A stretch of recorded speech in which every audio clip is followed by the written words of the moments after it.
شہرت آدمی کے اندر کچھ نہ کچھ بڑائی پیدا کر دیتی، خاص طور پر دینی شہرت تو بہت خطرناک ہوتی، سوائے اس کے جس کی اللہ حفاظت فرمائے۔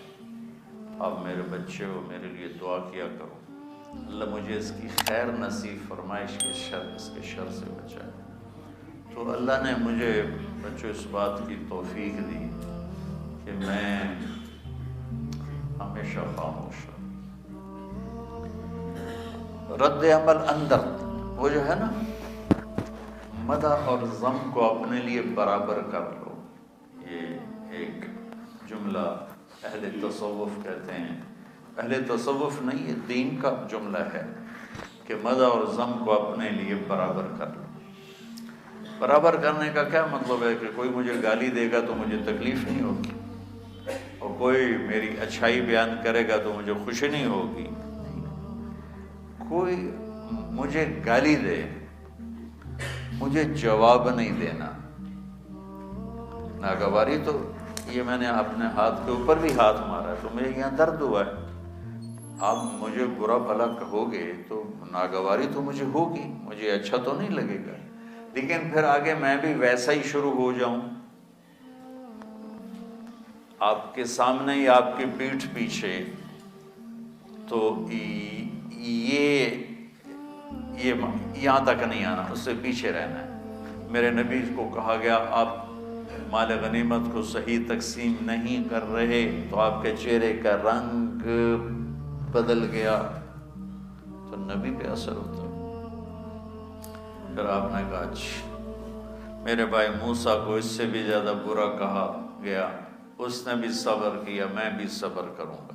یہ ہے مدح ذم کو برابر کر لو، کہ اگر کوئی مجھے برا بھلا کہتا ہے تو مجھے جواب نہیں دینا، خاص طور پر جب آپ گھر والے بنو گے، شادیاں ہوں گی، بیویاں آئیں گی، رشتے بڑھیں گے، تو وہاں آپ ایسی جنگ دیکھو گے، خاموش رہنا سیکھ، تو آپ ہی فاتح ہوگے میدان کے۔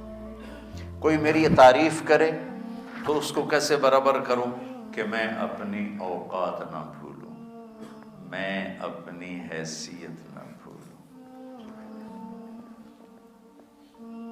اچھی لگتی ہے لیکن میں اپنے آپ کو بھول نہ جاؤں، کہ لوگوں کی تعریف پر میں سمجھوں کہ شاید میں بھی ایسا ہی ہوں جیسے یہ کہہ رہے ہیں، بلکہ مجھے اپنی اوقات یاد ہے۔ حضرت سلمان فارسی سے قریش کہنے لگے ہم قریشی ہیں تو فارسی ہے، تو سلمان فارسی رحمت اللہ علیہ نے فرمایا کہ بھائی میں تو کچھ بھی نہیں ہوں، میری ابتدا ہے نطفۃ نجسہ اور میری انتہا ہے جیفۃ منتنہ۔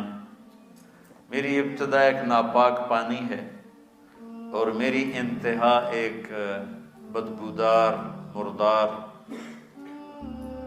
جسم ہے، اس کے درمیان میں گندگی سے بھرا ہوا ہوں۔ پھر ایک دن اللہ مجھے اپنے سامنے کھڑا کرے گا، فَإِن ثَقُلَتْ مَوَازِينِي فَأَنَا كَرِيمٌ۔ اس دن اگر میری نیکیاں بڑھ گئیں تو پھر میں بڑا عزت والا ہوں، وَإِن خَفَّتْ مَوَازِينِي فَأَنَا لَئِيمٌ۔ اور اگر میری نیکیاں گھٹ گئیں تو پھر میں بڑا ذلیل و خوار ہوں۔ اب بالکل یہی چیز ابو ذر غفاری رضی اللہ تعالیٰ عنہ کو کسی نے برا بھلا کہا تو فرمانے لگے بیٹا آگے ایک گھاٹی آ رہی ہے، اگر تو میں پار کر گیا پھر تو تیری گالیوں کی مجھے پرواہ کوئی نہیں، اور اگر میں اس میں گر گیا تو تم جو کہہ رہے ہو میں اس سے بھی زیادہ کا حقدار ہوں۔